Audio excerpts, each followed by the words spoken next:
নমস্কার বন্ধুরা, সকাল সকাল চলে এলাম রান্নাঘরে। বন্ধুরা, রান্নাটা শুরু করে দেব। আর কী রান্না হচ্ছে সেটা বলতেছি বন্ধুরা। আর আগে বলে রাখি বন্ধুরা যে নৃসিংহদেবের উপোস আছে, কেউ উপোস থাকবে, কেউ নিরামিষ খাবে, আর কেউ মাছ খাবে। মানে 5 জনের 5 রকম ইচ্ছে আর কি। তো সেভাবে রান্নাটা হচ্ছে বন্ধুরা, কেউ কিছু মন্তব্য করবেন না বন্ধুরা। আর দুদিকে তেল বসিয়ে দিলাম বন্ধুরা। ওই যে আমার একটু তাড়া আছে, আমার আবার কালকে সত্যনারায়ণ পূজা, আমরা বাৎসরিক একটু সত্যনারায়ণ পূজা করি, ওই জন্যে আর কি। ওইখানে আবার 1.25 কেজি করে সব কিছু দেওয়া, তো ওইখানে চালের গুঁড়া টুড়া করার একটা ঝামেলা আছে। তো আমি তাড়াহুড়ো করে রান্নাটা করতেছি বন্ধুরা। আর নুনটা তো দিয়ে দিলাম, দেখলেন, নুন হলুদ দিয়ে ভালো করে মেখে নিব। তো করলা ভাজিতে সামান্য একটু চিনিও দিয়ে দিয়েছি বন্ধুরা। আর এ ভাজিটাকেও আমি মেখে নিচ্ছি, এটা সকালবেলার জন্য, সকালবেলা নাস্তা করার জন্য আর কি।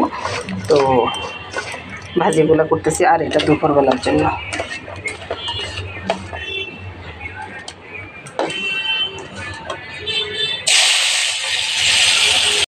তো বলুন, দুদিকে 2 ভাজি হচ্ছে। এই ভাজিটা সকালবেলা নাস্তার জন্য বন্ধুরা, এর সাথে আমি রুটি করে নিব। আর এবার আসুন বন্ধুরা, ওই যে দুপুরবেলার জন্য কী হচ্ছে, দুপুরবেলার জন্য মাছটা হচ্ছে। মাছটা আবার সবাই খাবে না বন্ধুরা। আর এখানে আমি 2 দিনের জন্য মাছ দিয়ে দিচ্ছি, কারণ আমার দাদু ভাইটা তো আর প্রতিদিন নিরামিষ খাবে না।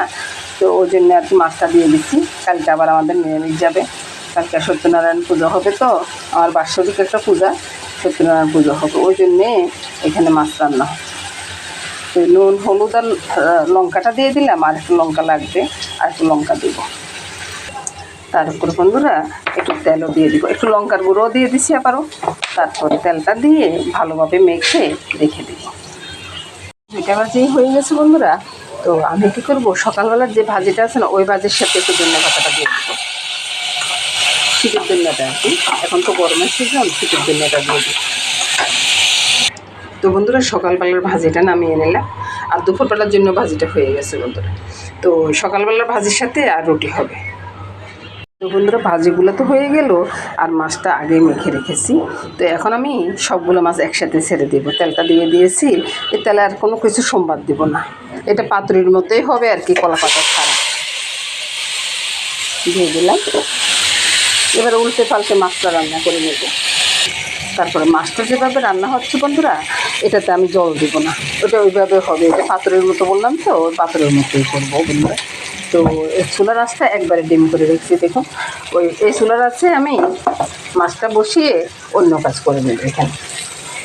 তারপরে মাছটাও হইতে থাকুক,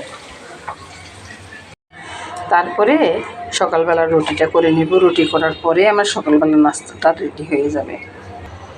এই তো বন্ধুরা, একটা রুটি হচ্ছে, আর একটা রুটি বেলে রেখেছি। তো ওইভাবে রুটিগুলো করে নিচ্ছি বন্ধুরা। রুটি করার পরে আমার সকালের নাস্তাটা শেষ হয়ে যাবে বন্ধুরা। নমস্কার বন্ধুরা, শুভ সকাল। তো বন্ধুরা, মাছটাকে ঢাকা দিয়ে রান্না করতেছি। তো ঢাকাটা খুলে আপনাদেরকে দেখাচ্ছি যে মাছটা কেমন হয়েছে বন্ধুরা। দেখুন বন্ধুরা, কী সুন্দর মাছটা কালার এসছে। ওইভাবে রান্না করলে না পাতোড়ার স্বাদটা পাওয়া যায় এইভাবে। তো ওই জন্য এইভাবে রান্না করতেছি। আমার ঘরে আবার পাতোড়াটা ভীষণ পছন্দ করে সবাই, আর বিশেষ করে আমার দাদুভাইও পাতোড়াটা পছন্দ করে, বুঝছেন বন্ধুরা। ছোটো হইলো ওই যে নোয়াখালীর একটা ইয়ে আছে না, টান আছে না, নোয়াখালীর তো পাতোড়াটা বিখ্যাত। তো ওই জন্যে আর কি। তো এই রান্নাটা নামিয়ে নিলাম বন্ধুরা, আর রান্নার দরকার নেই, কড়াইতে থেকে বাকিটা হয়ে যাবে। মাছটা নামিয়ে একবারে পরে আমি ডালটা সম্বার করে দিয়েছি। এখন ডালটা নামিয়ে নেব, রান্নাটা শেষ হয়ে যাবে।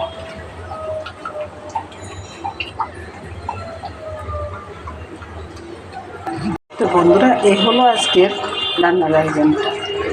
আগে বললাম যে কেউ কেউ মাছ খাবে, কেউ নিরামিষ খাবে, আর কেউ উপোস থাকবে। এভাবে আজকের দিনটা যাবে আর কি। শুভ দুপুর।